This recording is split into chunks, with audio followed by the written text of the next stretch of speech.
دلته یو سړی سته خورا مشهوره دی، هغه پر هغه یوه تورې ډېر مشهوره سو، چا کوم تورې ده ویلی و، نو هغه نمایندګان ورته ویلې چې داسې تقي صاحب فتوا ورکړې وه.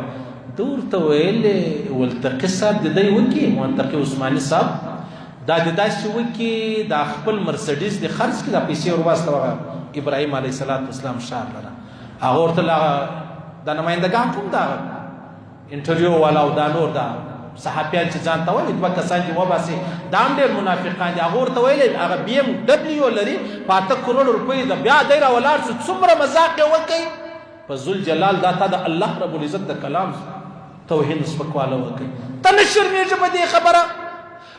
د یهودو زامنو په یهود مین خلکو ته نه پوهېږې چې نیم قرآن الله پاک راستولی د دې دپاره دی که ستا د مسلمان وروره سره چا څه کول ته به ورځې هغه به در لاس نه سي، هغه به تر غاړه نه سي. دا تا څه وویلې؟ ستا دا خیال دی چې زه به نور مشهوره سم؟ هغه عربان هغه کربا دا څه کوې؟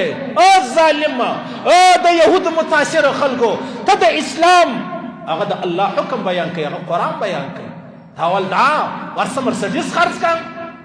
دا خو ما تا ته د الله د رسول د الله د کلام خبره کښېښوله. ظالمه دا ته په ما پسخند وایې کې د الله